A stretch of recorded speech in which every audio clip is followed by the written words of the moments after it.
Assalamualaikum warahmatullahi wabarakatuh dan salam sejahtera. Kita jumpa lagi dalam subjek asas sains komputer tingkatan 3. Kita masih lagi dalam tajuk 4.0 iaitu kearahan. 4.1 Pekalan data dan SQL. Minggu lepas kita telah selesai tajuk 4.15 iaitu membina pekalan data dari entiti, atribut dan hubungan. Kita telah mencipta satu sistem SysMap iaitu sistem peperiksaan.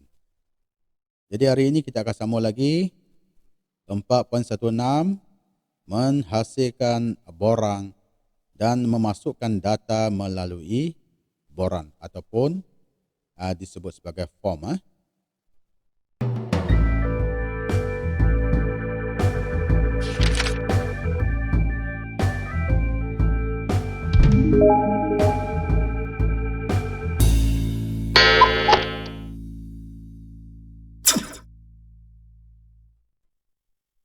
Empat pasal 6 menghasilkan borang dan memasukkan data melalui borang ataupun form.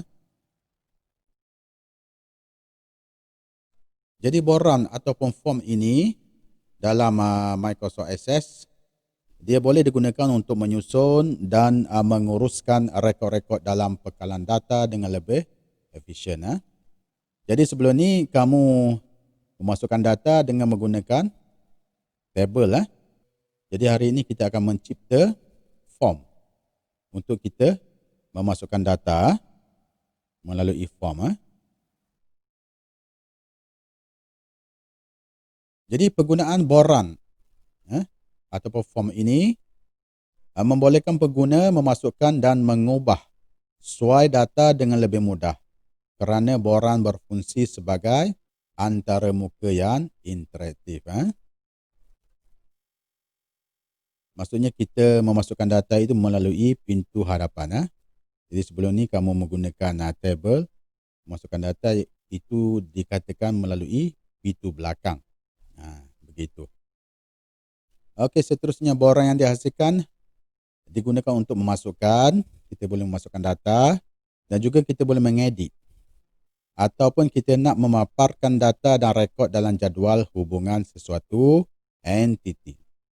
Okey, nanti kita akan buat secara praktikal. Okey, seterusnya penggunaan borang ataupun form dalam Microsoft Access.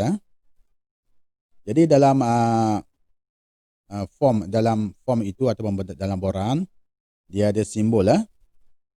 Simbol lebih besar ini bermaksud pindah medan yang diklik pada ruangan medan-medan terpilih.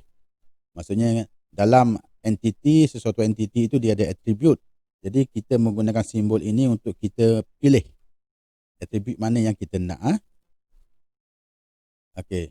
Jika simbol yang lebih besar dua kali ni double, ini bermaksud kita memindahkan data ataupun semua medan yang sedia ada dalam jadual kepada ruangan medan-medan terpilih.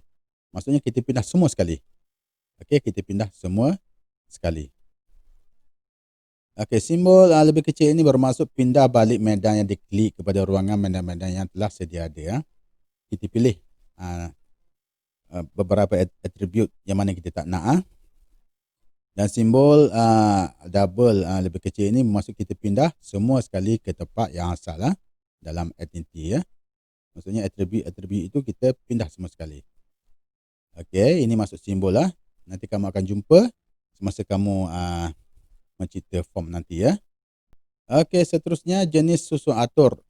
Dia ada susun atur kolomnar yang bermaksud rekod dipaparkan satu demi satu. Kolomnar ini dia paparkan rekod pada form itu satu persatu. Okey, jadi kamu kena ingat susun jenis susun atur. Boleh dikeluarkan dalam peperiksaan nanti soalan ni. Yang kedua, susun atur tabular. Maksudnya semua rekod dipaparkan dalam bentuk jadual yang menarik. Nanti kita akan cuba buat. Okey, dia ada lagi susun atur data sheet. Bermaksud semua rekod dipaparkan dalam bentuk helaian data yang agak menarik. Dan dia ada lagi susun atur justify. Bermaksud Semua medan fill disusun pada baris-baris blok yang mempunyai margin kiri dan kanan yang tetap. Okey, ini jenis susuatur dan maksudnya.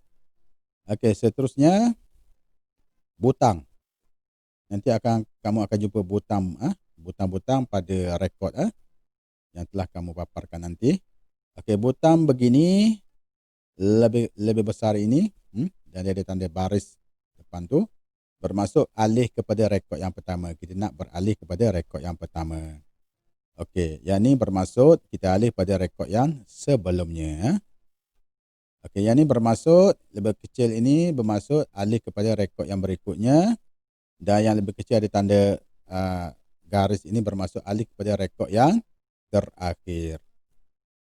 Okey, yang ada tanda lebih kecil ini dan ada tanda star ni bermaksud wujudkan satu rekod yang baru. Jika kita nak mewujudkan satu rekod yang baru, kita klik pada button ini Dan dia ada juga search yang bermaksud kita nak mencari carian dalam rekod yang telah sedia ada. Okey, itu beberapa fungsi dalam Microsoft Access. Okey, kita buat praktikal, kita sambung pada yang minggu lepas. Kita buka fail yang minggu lepas, iaitu fail sysmat yang telah kamu buat pada minggu lepas dan open file tersebut. Okey, ini minggu lepas kita telah siapkan dua entiti, iaitu markah dan juga murid. Okey, jadi pada hari ini kita nak buat form yang bertujuan untuk memasukkan data menggunakan form. Okey, langkah yang pertama, apa yang perlu kita buat ialah klik pada create, menu create, right, dan klik pada from wizard. Okey, dia akan keluar begini. Dan table dia akan tunjukkan table yang sedia ada dalam database ini, iaitu kita ada dua table, markah dan juga table murid. Dan ini ialah atribut yang ada pada entiti murid. Okey, ini table markah, entiti markah ini ialah atribut yang ada pada entiti markah. Okey, kita klik pada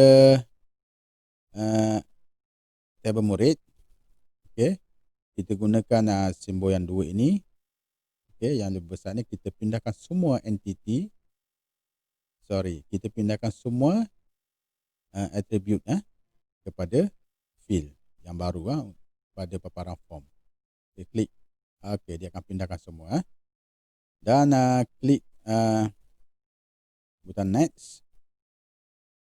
Okey, so dia ada layout ataupun paparan untuk kita pilih. Okey, pilih pada sekarang kita pilih pada kolomna, klik next. Okey, lepas itu kita namakan form ini borang murid. Huruf besar borang murid. Okey, dan tik pada open file from the to view or enter information. Okey, klik finish. Okey, kita telah berjaya mencipta satu borang. Okey, namanya borang murid. Okey, di sini ada 7 rekod. Okey, tengok di bawah ni butang yang cikgu terangkan tadi, butang-butang. Dia ada untuk pergi pada next record, dia boleh pergi pada last record. Ini last record 77. Balik semula sini, before, dan ni first record. Ini search di bawah ni, nak cari data maklumat dalam database ini. Okey, jadi form ini sebenarnya kita boleh create untuk dua entiti. Bukannya satu pada entiti saja. Jadi tadi yang kita buat tadi, borang murid ini untuk entiti murid. Okey. Sekarang ni kita nak buat pula membina form daripada lebih daripada satu table. Okey. Okey, yang ni borang murid ini kita close dulu. Kita close dulu borang murid ini, kita save. Jangan lupa save dan kita close dulu. Okey. So kita pergi semula pada create from wizard. Okey. Lepas tu kita pilih table murid. Kita pindahkan semua sekali dan kemudian kita pilih pula table markah. Okey, kita pindahkan juga semua sekali. Okey, lepas tu klik pada next. So ini ialah kita nak paparkan yang mana ya. How do you want to view your data? So kita pilihlah. Jika markah, pilih pada markah. Jika murid pilih pada murid. Sekarang ni kita pilih pada murid. Dan yang table markah ini kita klik pada form from with subform tick yang ni. Okey, tick yang ni dan kita klik pada next. Okey. Kita pilih susun aturnya data sheet pilih data sheet. Kita klik next Okey. Lepas itu kita namakan form ini dengan nama borang murid Borang murid.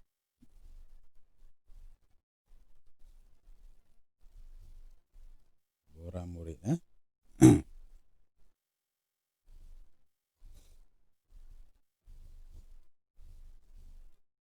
Okey, untuk subformnya kita namakan borang markah. Okey. Namakan dia dengan borang markah.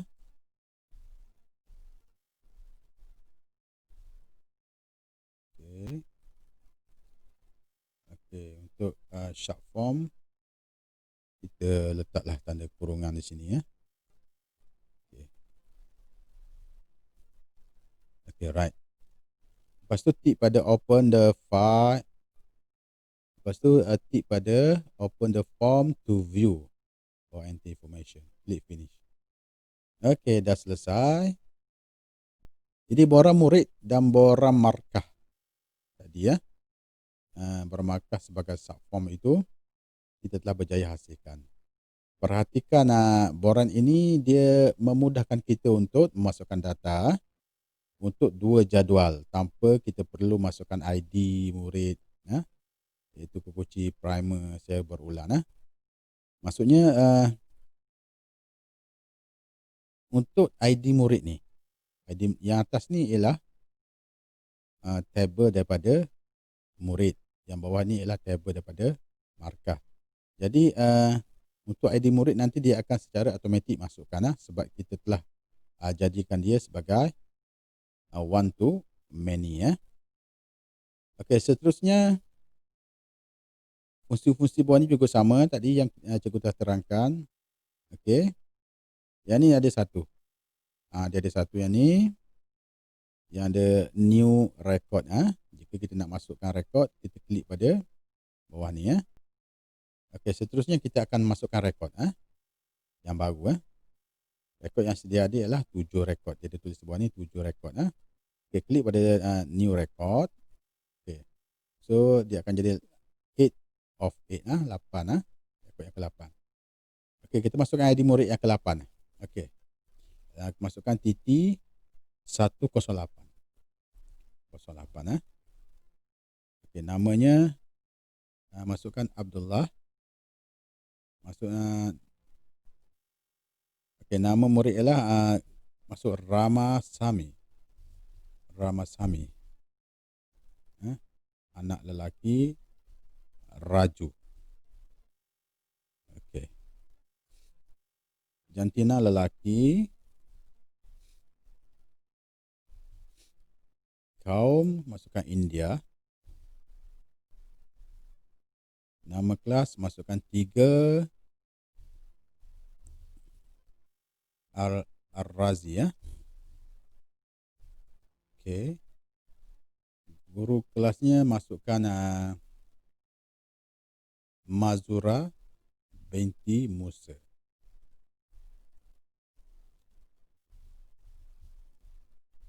Okey. Okey, cuba kamu perhatikan pada yang bawah ni. ID murid dia telah secara automatik bila kita masukkan di sini, dia automatik ada di sini ya. Okey, kita isi pula form yang kedua. Okey, ID markah kita masukkan PT. Okey, ID markah kita masukkan PT underscore PT underscore. Okey, kita masukkan PT underscore PT 108 Okey. So kita masukkan markah pula. Bahasa Melayu masukkan 78. Bahasa Inggeris masukkan 82. Okey, sains masukkan 68. Okey, matematik masukkan 56. Sejarah masukkan 74. Geografi masukkan 68 dan ASK masukkan 62. Okey. Lepas tu kita save jangan lupa save ni. Dah siap untuk rekod yang baru. Okey, sekarang kita cuba perhatikan pada tabel murid berlaku penambahan ataupun tidak. Okey, pada tabel murid berlaku penambahan. Sebelum ni ada 7, sekarang ada 8. Begitu juga pada tabel markah juga berlaku penambahan. Okey, jelas ya? Bagaimana untuk memasukkan data melalui borang. Okey, setakat tu hari ini kita jumpa lagi untuk tajuk yang seterusnya 4.17 penggunaan penyataan SQL. Okey, sekian, terima kasih. Kita jumpa lagi.